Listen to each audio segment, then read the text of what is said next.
উত্তর জেলার পানিসাগর মহকুমার অন্তর্গত জনজাতি অধ্যুষিত দামছড়া থানাধীন বংশুল পাহাড়ের নাকা গেট সংলগ্ন এলাকায় বিধ্বংসী আগুনে পুড়ে ছাই সেগুন বাগান সহ গভীর বনাঞ্চল। জানা গেছে, জলাবাসা দামছড়া সড়কের বংশুল এলাকায় নাকা গেট সংলগ্ন রাস্তার দুপাশে বিধ্বংসী দাবানলের তাণ্ডবে একটা সময় দামছড়া রাস্তা দিয়ে যানবাহন চলাচল সহ মানুষজন চলাচল বন্ধ হয়ে পড়ে।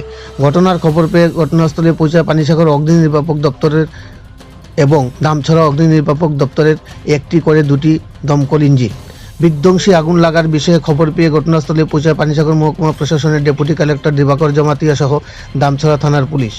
রাত্রিকালীন পরিস্থিতিতে প্রচণ্ড বাতাসের গতির কারণে আগুন মুহূর্তের মধ্যে বিস্তীর্ণ এলাকায় ছড়িয়ে পড়ে। জানা গেছে, পাহাড়ি এলাকায় জনজাতি জনগণেরা সরকারি খাসভূমি বেদখল করে বনাঞ্চল কেটে আগুন পুড়িয়ে জুম চাষ সহ সুপারি বাগান লাগিয়ে পাহাড়ের অধিকাংশ অঞ্চলেই আবাদ করে নিচ্ছে অবৈধভাবে। এই ধরনের দৃশ্য প্রতিদিন লক্ষ্য করে সংশ্লিষ্ট দপ্তরের আধিকারিকেরা শীতঘুমে আচ্ছন্ন।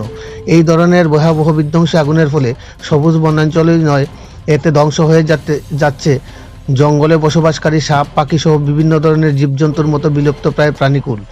পাশাপাশি বড় বড় গাছ কেটে ফেলাতে প্রকৃতি দিনে দিনে হারিয়ে ফেলছে তার নিজস্ব ভারসাম্য।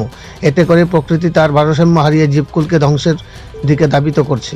এই ধরনের প্রতিকূল পরিস্থিতি থেকে ধরিত্রীকে পরিত্রাণ দিতে গ্লোবাল ওয়ার্মিংয়ের মতো ভয়াবহতা থেকে রক্ষা পেতে সমাজের সৃজনশীল সুশীল সমাজকে এগিয়ে এসে এদের বিরুদ্ধে রুখে দাঁড়াতে হবে। তবেই আগামী দিনে পৃথিবীকে গ্লোবাল ওয়ার্মিংয়ের মতো প্রকোপ থেকে পরিত্রাণ পেতে সহায়ক হবে। এমত অবস্থায় রাজ্য বন দপ্তর সহ প্রতিটি মহকুমা তথা জেলা প্রশাসনকে সজাগ দৃষ্টি রেখে বনাঞ্চল কেটে ধ্বংসকারী চিহ্নিত করে যথোপযুক্ত ব্যবস্থা গ্রহণের আর্জি জানানো হয়। পানিসাগর প্রতিনিধির রিপোর্ট, শ্যামলী ত্রিপুরা। এখানে ঘটনাটা এখানে আমরা আয়াসেরা কল পাইছি, বংশুলের আগুন লাগবে মন্দিরের পিছনে। আয়াসেরা দিকে আমরা এই মাথার থেকে ধরে একবারে রাস্তায় টিএসআর ক্যাম্পের উপরে টিএসআর ক্যাম্পাসে একটা নিচে আগুন। এই জায়গাটা আমরা নিভাই হওয়ার পরে আরবার এই সাইডে বাড়ি ঘর ছিল, এদিকে আমরা একবার নিভাইলাম। তারপর পানিসাগরে কল করলাম, পানিসাগর আইলো। এরপর তারপর ইনফরমেশন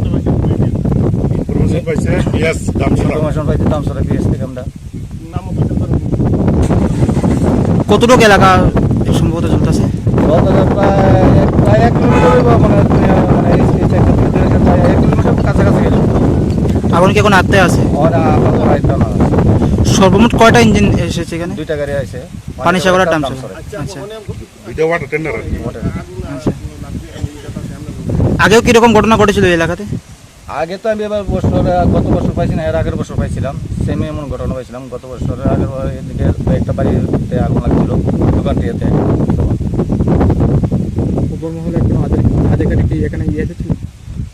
এসডিএম অফিস থেকে কেউ আইছে? এসডিএম অফিস থেকে আমরা ডিসিএম স্যার দিবাকর জমাতি আইছে, কোন নাম ছিল আর পিএসএ এসআই আইছে কানাইল লাল দাস, দামছড়া পিএসএ। আপনার দামছড়া পিএস থেকে ইনফরমেশনটা পাইছেন? আগুন কি বাড়ার কোনো চান্স আছে এখন পর্যন্ত? আমাদের যে বাতাস আছে, আমরা তো যেতে পারছি পরে বাতাস আছে, যখন ধোয়া ধীরে থেকে আমরা আগুন করছি পারে গ্যারান্টি দেবো। কোনো কি বাড়িটারি বা কোনো অফিস টফিস জ্বলছে না?